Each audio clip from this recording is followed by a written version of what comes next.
Welcome to the Salon. On this episode, we hear directly from the woman at the center of the controversy over women in the Orthodox rabbinate, Rabba Sara Hurwitz. Plus, bar and bat mitzvah wars, the contemporary relevance of the Sabbath, and should full-figured but not fully clothed women be allowed on primetime TV? It's coming up on the Salon. Hello, I'm Jane Eisner, editor of The Forward and Forward.com. Welcome to the Salon. And I'm Rachel Sklar from Mediaite.com. And happy Mother's Day. Thank you, Rachel. You're not my mother, Jane, although we have a lovely relationship. But tell me a little bit about special traditions you might have for Mother's Day. Well, when our children were little, we used to get together with another family with children of the same age, and the kids would cook us a brunch. Oftentimes it was warmed up tomato soup from a can, but it was a very, very lovely experience. They would put on a play and they would make up a menu and do all sorts of things. We enjoyed it, especially because from our end, we drank champagne, and that's how we celebrated Mother's Day. Tomato soup and champagne. Yes. Sounds like a night in my apartment. It was wonderful. Well, we're so glad that you can join us today. We have a wonderful group of women at the Salon. First, we have Judith Shulevitz. She is a writer and cultural critic, most recently author of The Sabbath World. Next, we have Rabba Sara Hurwitz of Hebrew Institute of Riverdale. She is also the Dean of Yeshivat Maharat. And finally, with us is Elise Bernhardt, President and CEO of the Foundation for Jewish Culture. So welcome, ladies. Sarah, you have certainly been in the news lately. The recent annual conference of the Orthodox Rabbinical Group, the Rabbinical Council of America, passed a resolution on women's communal leadership that seemed to say that it would forbid other women from having a rabbinical role, although it did seem to open up what they called appropriate leadership roles for women in Orthodox synagogues. What do you make of all of this? I'm still trying to figure out what appropriate leadership roles are, but I'm glad that they didn't actually define out what those roles are and who's in and who's out, because from my perspective, we're still training Orthodox women to serve the community, to be spiritual leaders, and I am going to continue to serve my community and train others. It seems that the initial conferral that you had as a maharat, a kind of made-up term that included all the different aspects of what you did, didn't cause as much of a problem as it did when your mentor and colleague, Rabbi Avi Weiss, decided instead to call you a rabbah. Why the difference? Well, it is true. When I was confirmed as maharat, there was very little noise, both from the right and from the left. And what that said to us is that the community is excited and ready for women to be functioning as spiritual leaders. And so we were very focused on the function. And when we decided to make the change from maharat to rabbah, we thought it would be I understand as it is naive now, looking back over the last few months, but we thought that people supported the function of women being spiritual leaders, and that the change in title would be more respectful and indicative of who I am and what I do. We didn't think it would be met with so much controversy and the firestorm that arose around the title. We were wrong, and I think what it's about is any RB sounding title, any title that is too similar to the word rabbi, was difficult for people to get their minds around. You know, people have People? Like which people? I mean, not me. I'm fine with it. Right. People within the Orthodox community, thank you. And not everybody in the Orthodox community. In fact, there is a tremendous support from the Hebrew Institute of Riverdale community and the Orthodox community, both for what I do and for a title that is respectful of who I am and what I do. But then there are those, like the rabbis and the RCA convention and others, who are not comfortable with seeing women in leadership roles. And I think that the title sounds too much like rabbi, and there haven't been women who are rabbis in the Orthodox community. And so that was just too much for them. So Judith, you're the daughter of a rabbi. I am. Your mother is a rabbi. And how does all this sound to you? It sounds familiar. I was quite young when she was going through that battle at JTS. She was a graduate student at JTS when they were debating whether or not to admit women into the rabbinical program at Jewish Theological.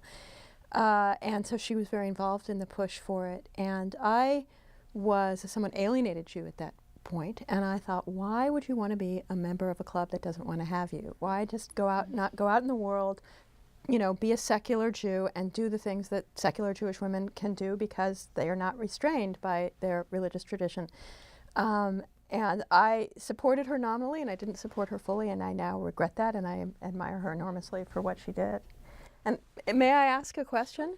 So my question is the objection in the resolution to the name or to what you do? And would any one thing that you do you think, be considered inappropriate by the council? I think what's interesting here is there's been no Jewish law resolution that's been written preventing women from functioning in any rabbinic position. And what I do, I believe, is in the framework of Jewish law, of halacha. And so I think it's the title that is the tipping point for the council. It is true, however, that women have not been functioning, officiating at funerals or officiating at weddings within the Orthodox community, and I do those things, and so it is new and different. But again, there's nothing that prevents women from doing so, and so we have our work cut out in terms of acclimating the community to showing that women can function in these roles. Well, and of course, since the whole conversation by the Rabbinical Council of America was conducted behind closed doors, we don't really know.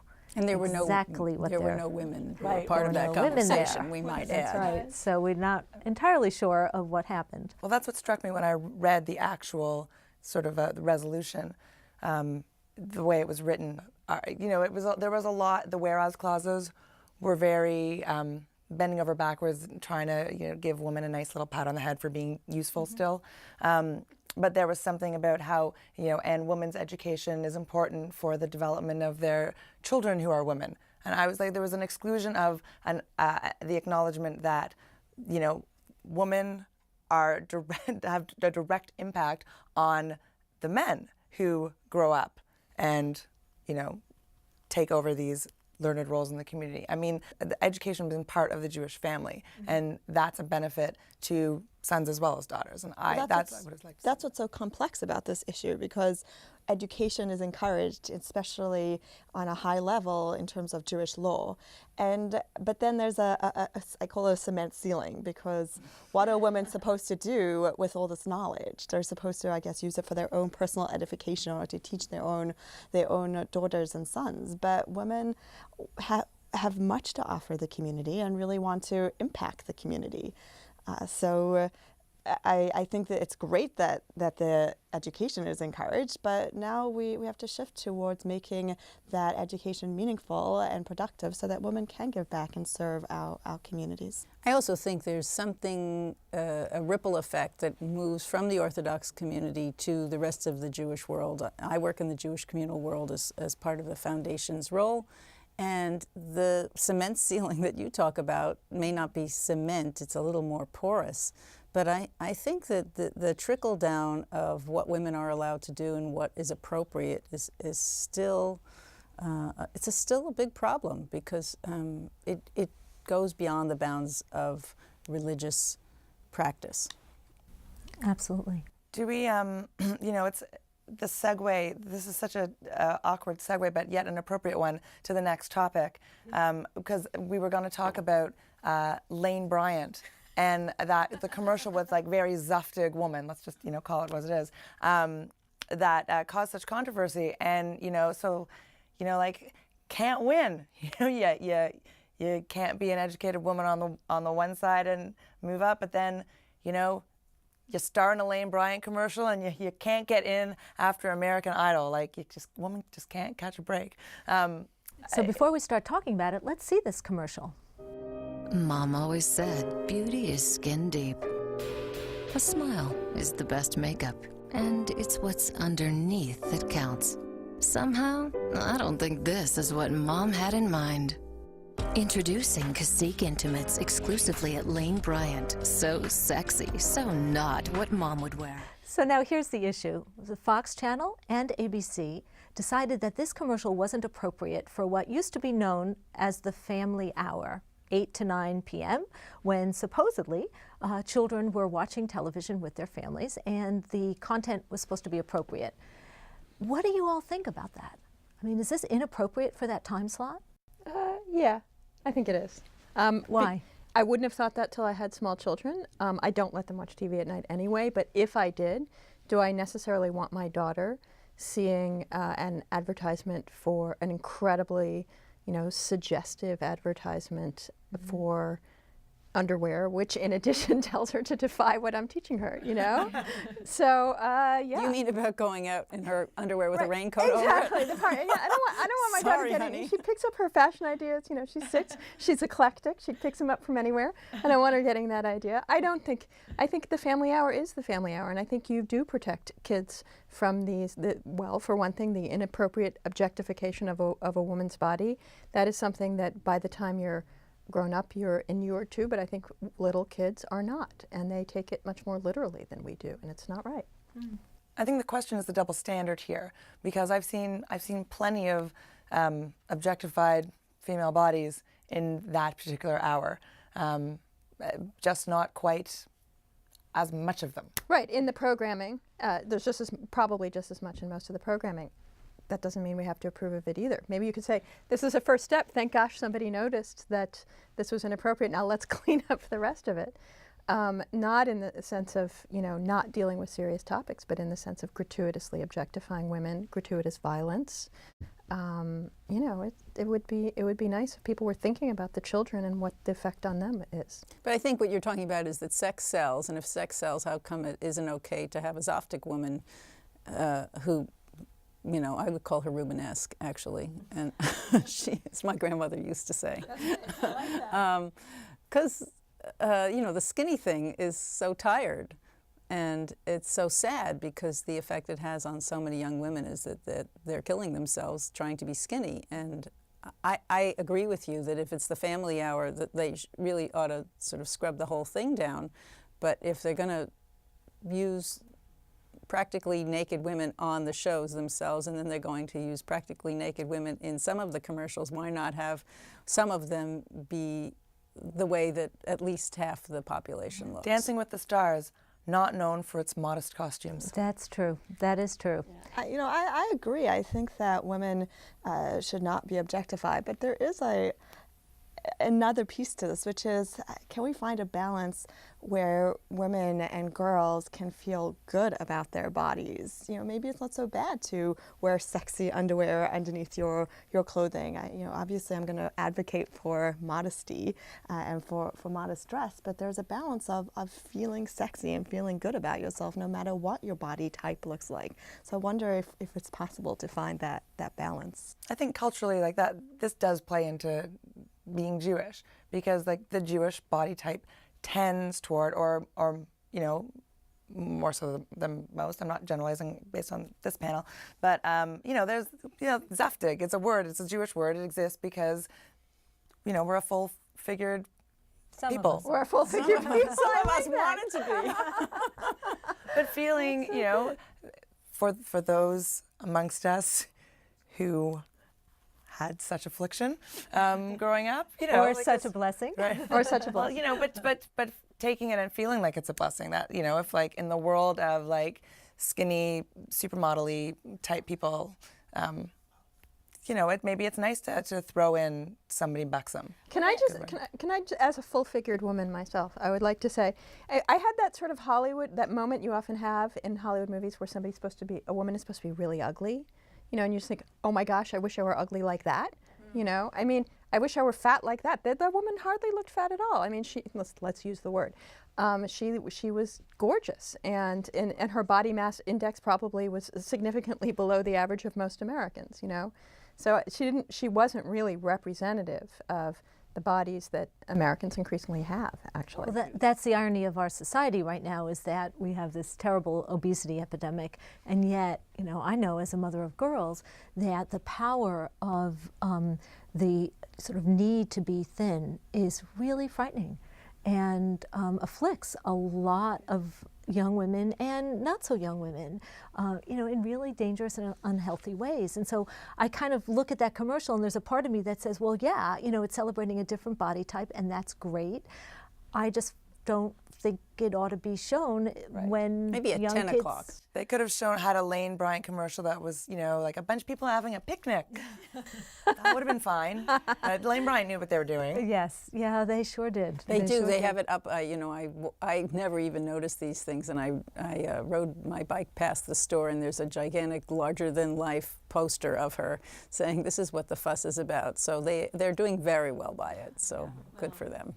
That's the culture rewards those who can create buzz, and they certainly have. Well said. So we got to do something like that with the Salon. That's right. Da-na-na-na. Just kidding. That's why Rachel's here. So on to another subject.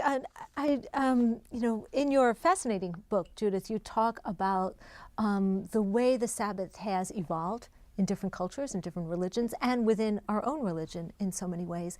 And yet it seems that the women's role in keeping the Sabbath, and part of what we do is not just observe it, but keep it, that role is never ending, I guess. Right. It's one of the great ironies of Shabbat is that, you know, yes, it honors the home, and Judaism is a home religion, and it really, it's wonderful to have that honored, but the woman in it who is keeping it is working nonstop on Shabbat.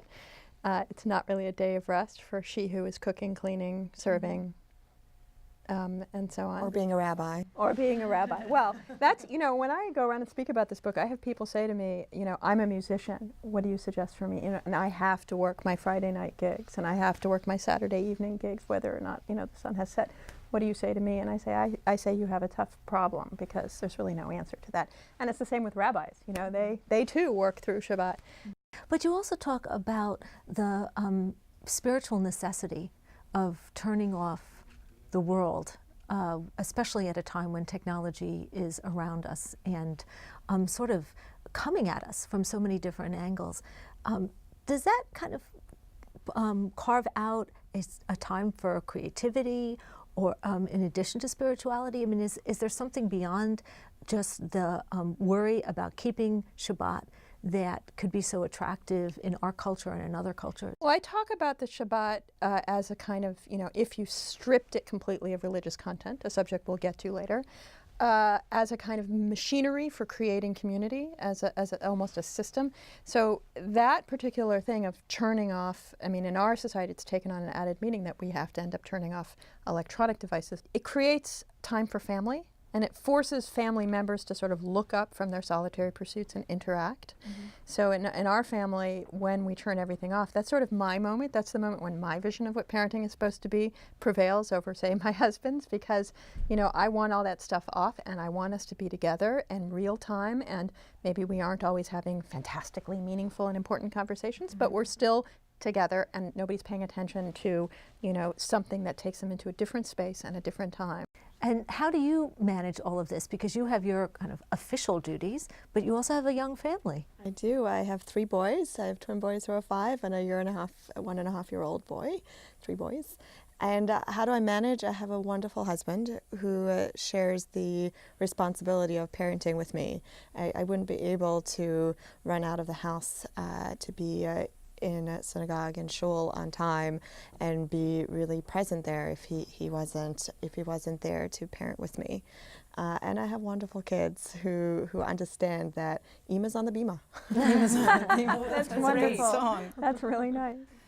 You know, I'm intermarried. I like to say that my husband's come along for the ride, and Shabbat's come into my life sort of slowly, I guess, since my kids went to Hebrew school and got bar mitzvahed, and I became a part of the Jewish world as a professional after I started realizing that I really liked the idea of turning off my machinery. I feel incredibly liberated unplugging my BlackBerry. And if I don't do anything else, I do that. And I was interested in that manifesto about all of the pieces of Shabbat that you can keep without it being a religious experience. Drink wine is a good one. Drink wine, eat bread. You know, I need to go to my shul and sing to get myself in the right frame. And we figured out a way for me to start dinner. My kids set the table. My husband finishes dinner. I come home because they don't want to go to shul. And we actually sit down and have real dinner and have guests over. And it's a funny time of the week because everybody's tired. And sometimes everybody's not ready to really be in a kind of community entertaining space, but somehow they've kind of accommodated it. And I feel like it's a real gift. It's a real gift to the family. It absolutely is. And we're so fortunate because in our home just outside Philadelphia, we live in a wonderful neighborhood. And some years back, we started a Kabbalat Shabbat group. And there's about 6 or 7 families that take part. And we go to each other's homes and daven Kabbalat Shabbat. And then sometimes we'll have a potluck dinner together, or in the summer, somebody always hosts a barbecue that we have before Shabbat and then daven after. But I never had this as a child. I mean, occasionally we'd go to synagogue on Friday night. And when my kids were very little, oh my goodness, it was enough to stay awake until 8 o'clock then. But then when we started this group, it's so meaningful. We feel so responsible to one another, and many of us have lost parents during this time, so we're saying Kaddish, and the group has just become such an important part of our lives that if I miss it for a few weeks, if I'm not there, I really feel like I've missed something. It's like the saving grace of Judaism, you know, that we can do this in our homes, amongst our friends and people we care about, in a way that really, no frills. You could, don't have to worry about what you're wearing, or the kids are running around, and the dogs are running around. It's not religion, which is the interesting. I mean, Shabbat is the pairing of ritual, which is, I mean, the secular ritual of sort of family time. What you're describing isn't a Jewish thing. All families do it. I mean, or could do it. But enjoying the original purpose of the Sabbath. It's a commandment. Which one is it? I think it's like the first or the second. Okay. Well, it's up there. It's up there, top 5. But it's it's a bedrock principle. And adultery.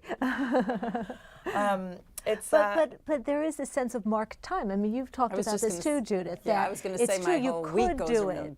But if you didn't have the requirement to do it then, we probably wouldn't. Right. It's like you can set your clock to it. And I think it's just even carving out a space where things are a little different, where the days don't blur. Because I was actually part of the group that came up with the Sabbath Manifesto, a guy named Dan Rollman in a group called Reboot. It's a sort of a Jewish cultural think tank that goes away on weekend retreats and comes up with ideas like this, and this one took. And I was one of the people defending technology during Shabbat, because for me, I exist in a very online world. I do a lot of my communication I keep up with people, online. I am in New York. I'm from Toronto, so I have Facebook has given me this fantastic window into the lives of my friends in Toronto, just ambiently, and I get a lot done with technology over the weekend. That is social, and that has effectively the same result as your gatherings. I'm just in a different place. So I stick up for technology and what it can do to feed the spirit as opposed to deplete it. But I think what's more important overarchingly is recognizing that you do need a space that allows you to step away from the harried weekly world of work and sort of recognize that there is more. I mean, but I love work. I love my work, and I do work that makes me happy. So I have no problem doing it on the weekends. Well, see, I think the most important thing about Shabbat is a Shabbat nap. Yeah, I cannot survive the week without it. And even when Isn't that in Deuteronomy? Yes, I'm sure it is. And I noticed that even my kids needed just some quiet time. It's the reason for a sabbatical. Unstimulating time. Yeah. There's some. I often say when they say I'm bored, Mommy, I say that's good. You should be bored. It's good for you. You'll survive. You'll learn that you can survive being bored, and it will be good. It's when the creative stuff happens. I mean, it is why people have sabbaticals, because you do need a time to recharge, and that I think the wisdom of having this sort of number 4 on the rules of things you have to do is about recharging your battery, and that's a really, regardless of what you do, I think it's a pretty If God critical can piece. take the 7th day to rest, I mean, surely we can, right? That's right. we can. That's right. So, speaking of trying to create meaning, I don't know how many of you have been through bar or bat mitzvahs, either individually I can as still a do a bit of my person portion. and or as a parent. And there's just been some stories lately. I mean, it seems like this happens cyclically, where there are just more and more elaborate, expensive, one might say offensive, celebrations. What are we to do with all of this? Well, I think you backtrack. I think you have to backtrack into what the culture could be and what the culture has become. Ellie Camphor's been in the news a lot. Mechon Hadar is trying to educate young leaders and engage them with the deep meaning of what Jewish life could be about. And I think Shabbos is such a good example because, there's a prescribed set of rituals that allow you in by doing them over and over again. If you're a musician, you practice your scales until your fingers know what to do, and then you get into the meaning of the music. So it's really the same thing, and I think what's happened in the machinery of having a bar mitzvah for people who don't have any of the real sense of what the important messages are is, they crank their kids into a system so that they can have a party, and they've missed, they've missed the whole thing. And I guess one of the questions is, can the organized Jewish community start to, and this is a big money question, because it's a mill. And I'm sure lots of shuls get memberships of people who may or may not ever come through the doors because they need kickbacks from caterers. and kickbacks from caterers. Right, So but I want to just pick up on something that Elise is saying. I wish that there could be a community standard which caps and puts parameters on the party, because there's such a sense in the community of keeping up with the Joneses, and even if people can't afford to put on these elaborate parties, there's a sense that you want to do everything you can for your children, and your if kids want that. and they you see know that if, and they wonder why they can't. exactly, and if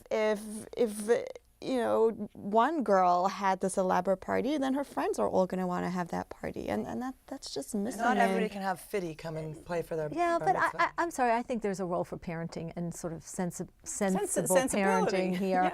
I mean, I went through this 3 times. All my 3 daughters were bat mitzvahed, and we really strove to keep things in perspective. In one case, one of my daughter's bat mitzvahs was just a few months after my mother-in-law had died, so we weren't going to do a party anyhow. So we had just a really nice open house that evening, and my friends said, "Oh, this is so great. We could actually talk to each other, not yelling over a band." And so there are ways in which you can actually depart from this rat race and create things that are very, very enjoyable.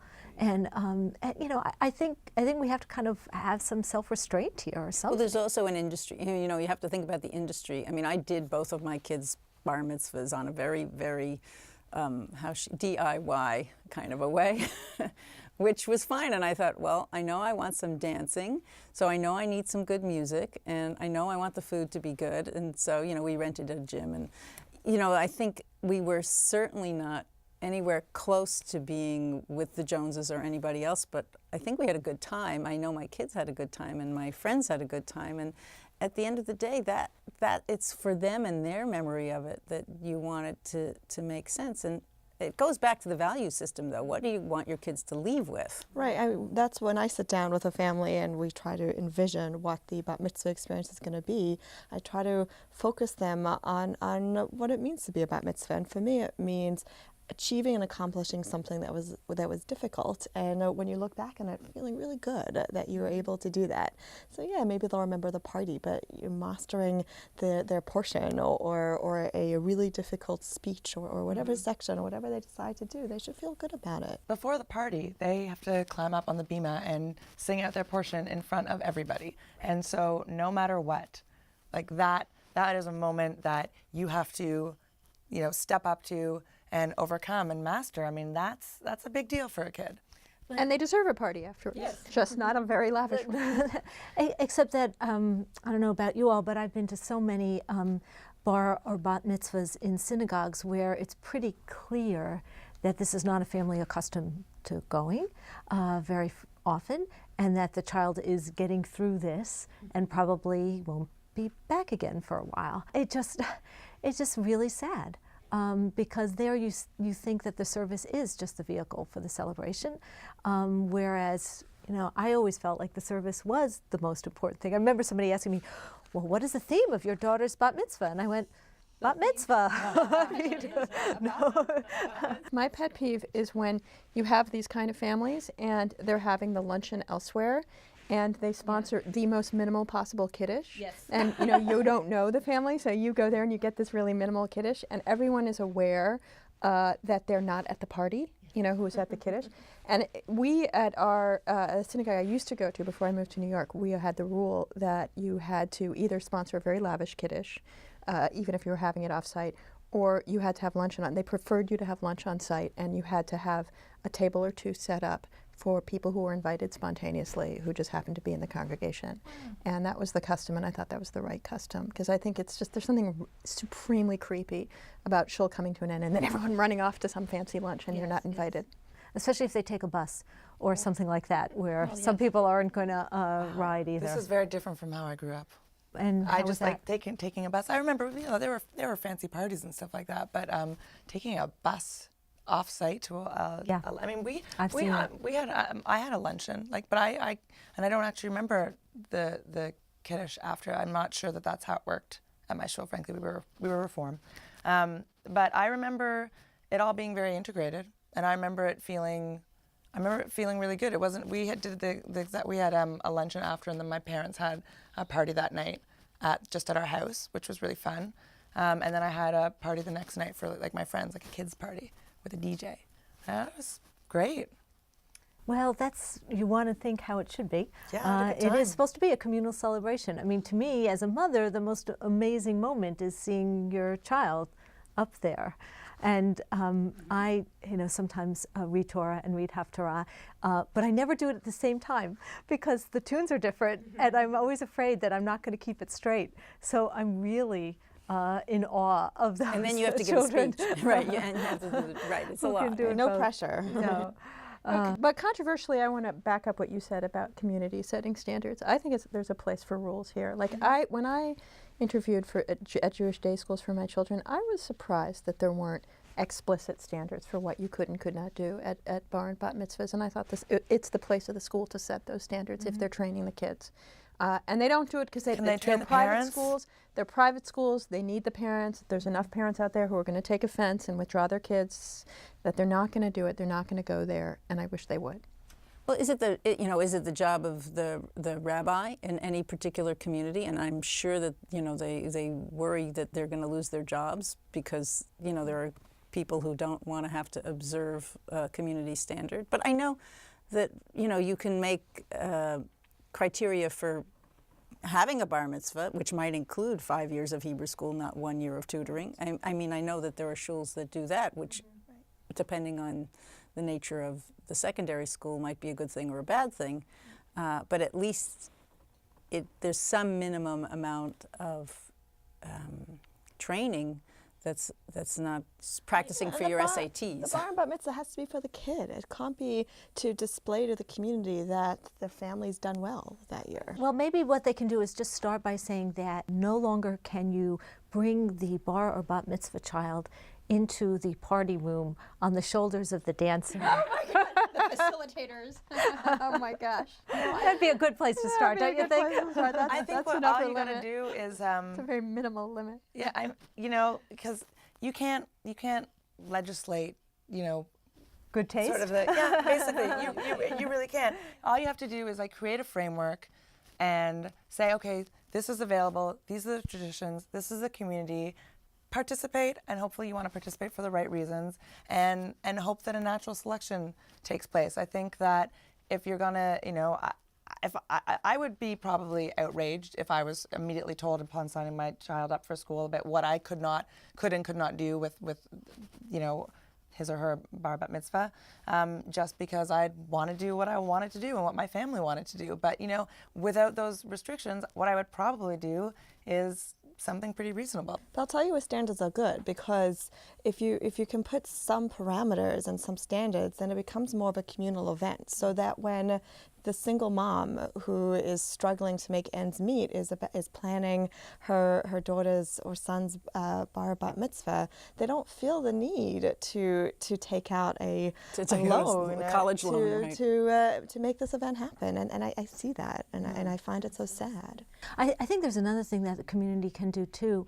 I think Ruth Messenger, who has been a guest on this show, and some others have suggested that actually what we need to do is focus after the bar bat mitzvah, because too many families see that as the end of their Jewish involvement rather than the beginning, and that there could be a really robust program of Jewish service that actually begins, instead of in your bar these mitzvah these mitzvah projects, which sometimes are wonderful and sometimes are silly, could actually begin after the bat mitzvah. I think there's also a monetary piece here, which is, people will spend what they'll spend, but if you say to them, we expect that you will give 10% of your budget back to the shul or to a charity of your choice, and you say to the kid, which is what I did with my kids, 10% of what you come in goes, and we'll sit down and we'll figure out which charities it goes to, because Now that's a great solution. Yes.